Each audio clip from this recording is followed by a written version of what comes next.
안녕하세요. 상식이 돈이 되는 지식스쿨입니다. 지금 전 세계는 미래 자동차 시장을 차지하기 위한 각축전이 벌어지고 있습니다.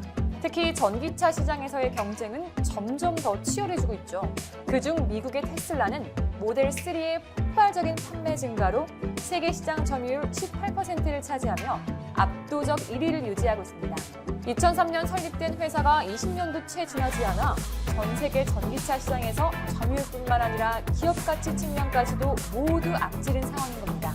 하지만 테슬라는 단기간에 성장했기에 완성차를 만드는 경험과 기술 부분에선 아직 경쟁자들에 비해 실력이 부족하다는 지적을 받아왔는데요. 서서히 경쟁자들이 전기차 굴기를 본격화하면서 매섭게 추격하자 1위 위험의 테슬라는 위태위태해졌습니다. 특히 최근 폭스바겐의 행보가 테슬라를 긴장하게 만드는데요. 시장조사 업체 S&E 리서치에 따르면 올해 1월부터 5월까지 약 5개월 동안의 글로벌 전기차 판매량 점유율에서 폭스바겐은 4.3%에 그치며 4위에 머물렀습니다. 하지만 폭스바겐 베른트 오스텔로 노무 책임자는 폭스바겐은 2023년까지 전기차 생산과 소프트웨어 발전 측면에서 얼마든지 테슬라를 따라잡을 수 있다며 자신감을 내비쳤습니다. 이 자신감은 2018년에 야심차게 선보인 전기차 플랫폼 MEB에서 나왔습니다.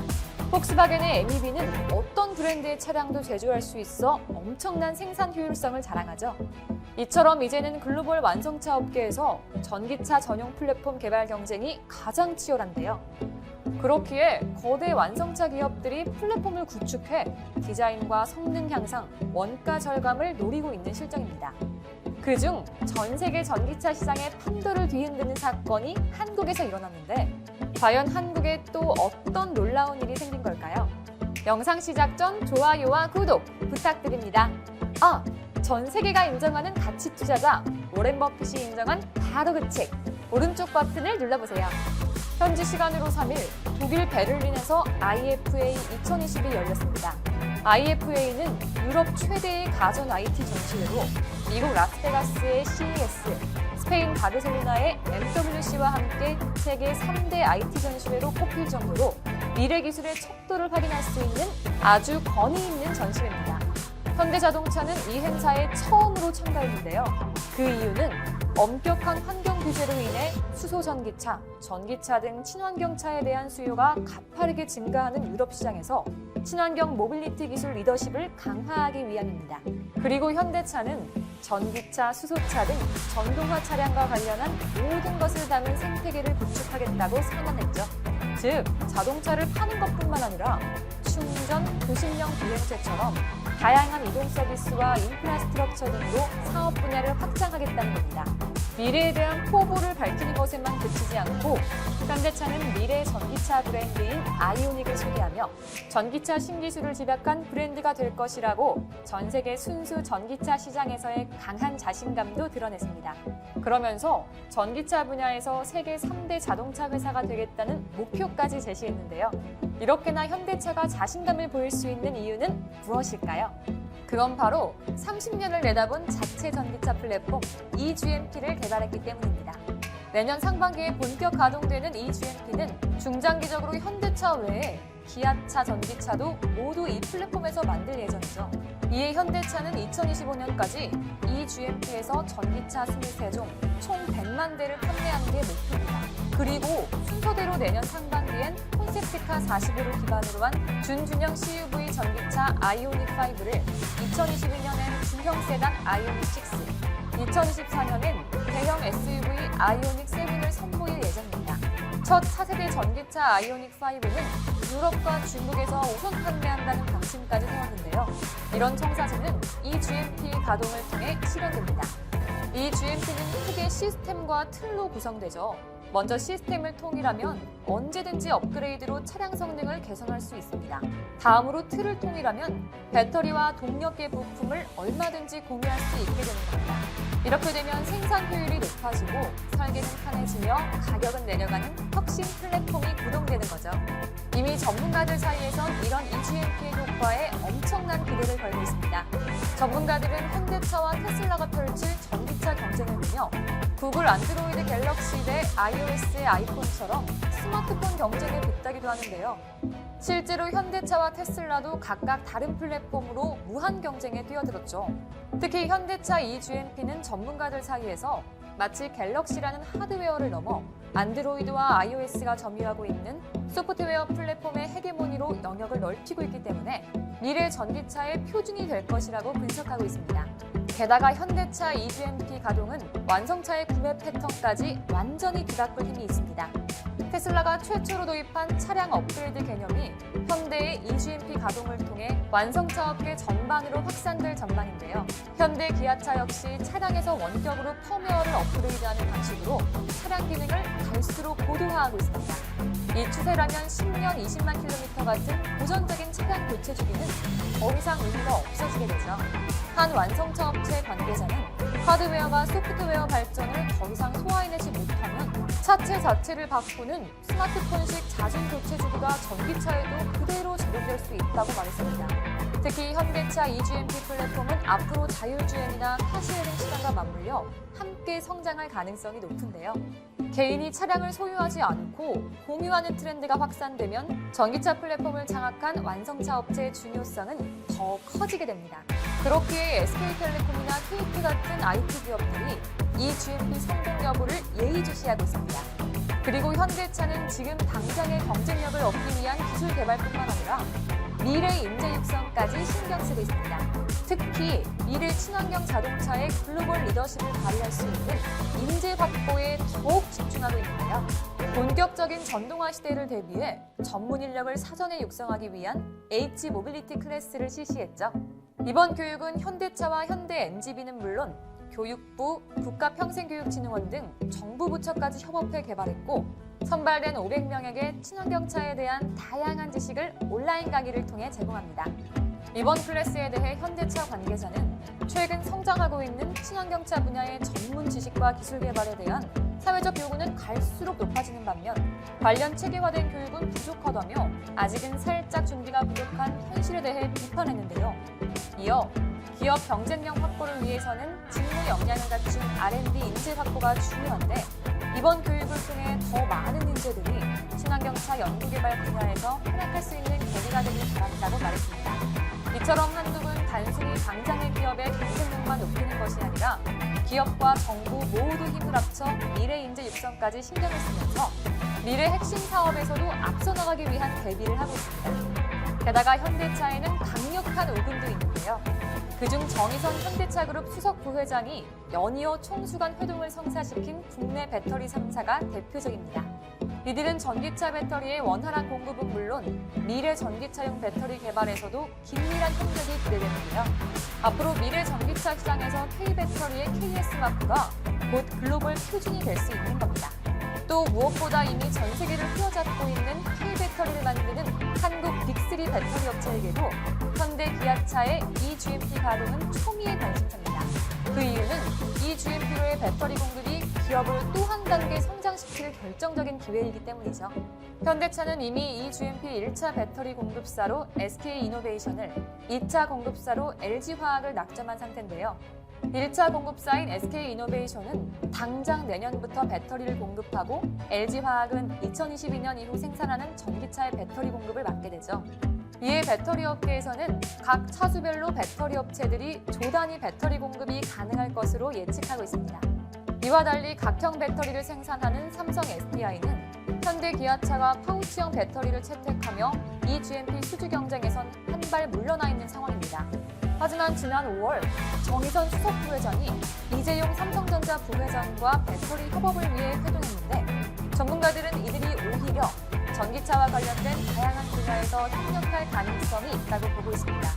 그리고 업계에서는 두 회사가 전기차 배터리에서 자동차용 반도체로 또 자동차용 반도체에서 자동차 전장으로 이어지는 폭넓은 협력 관계를 구축할 거라며 긍정적인 예측을 하고 있습니다. 특히 이미 글로벌 전기차 시장에서 현대차 그룹은 eGMP 가동을 계기로 최강자 그룹에 속한 상태지만 K배터리 동맹을 통해 국내 브랜드 현황을 살펴보면 유통의 경우 2002년부터 K마켓이 하노이, 호치민, 다낭 등 한 개 지역에 진출해 베트남 국민들이 쉽게 접할 수 있는 친근한 마트로 자리 잡았다.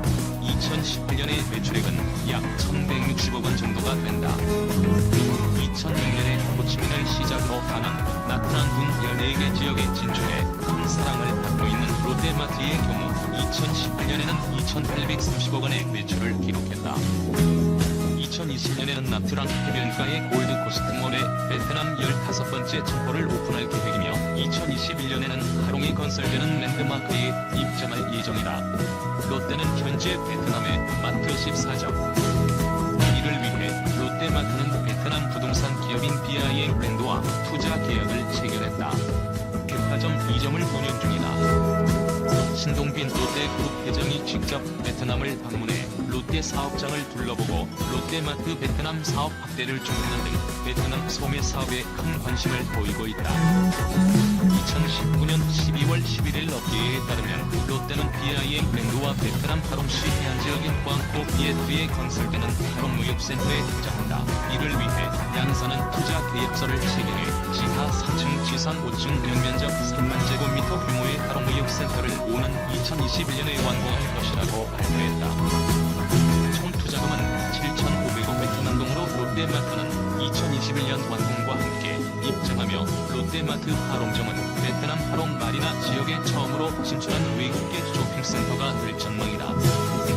롯데마트는 앞으로 18개에 달하는 마트와 슈퍼마켓을 추가로 내 2020년까지 베트남에서 모두 32개 매장을 운영한다는 방침이다. 한국에서도 큰 사랑을 받고 있는 이마트의 경우 베트남에 2015년에 진출해 매장을 운영 중이다.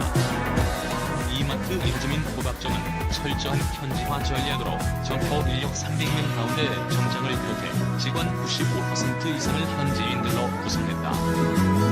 아울러 이마트는 베트남의 오토바이 이용률이 80%가 넘는다는 특성에 맞게 오토바이 1,500대, 자동차 150대를 주차할 수 있는 지역 최대 규모의 주차장을 마련했다.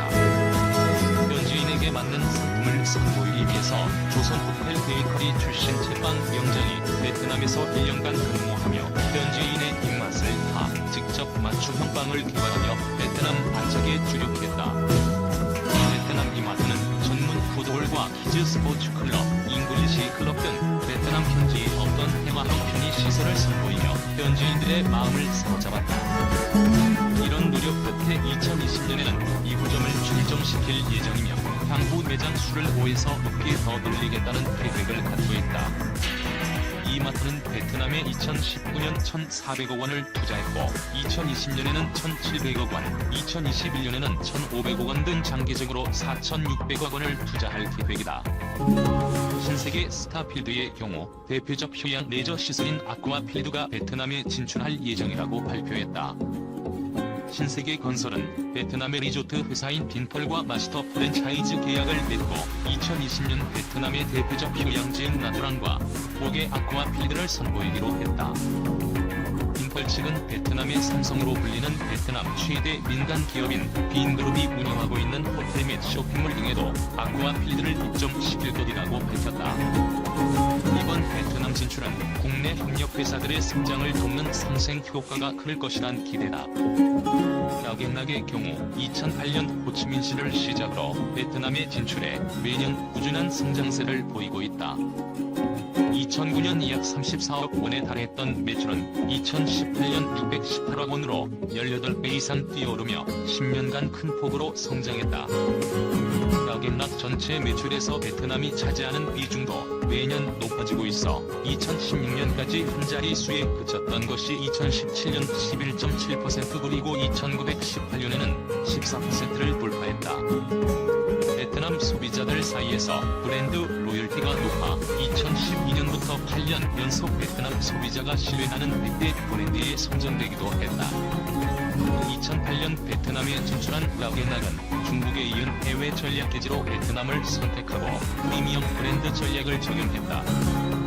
신세계 인터내셔널은 2019년 6월 베트남 호치민에 위치한 연몰 카프점 2층에 443제곱미터 규모의 자주 매장을 개장했다. 2014년 문을 연 연몰 칸푸점은 2019년 4월 신관을 추가로 오픈하면서 호치민에서 가장 큰 쇼핑몰로 부상했다. 자주는 공격적인 자세로 곧바로 지난해 12월 7일 베트남 호치민의 2호점을 오픈, 베트남 시장을 본격적으로 공략하며 해외 시장 개척에 포문을 열었다.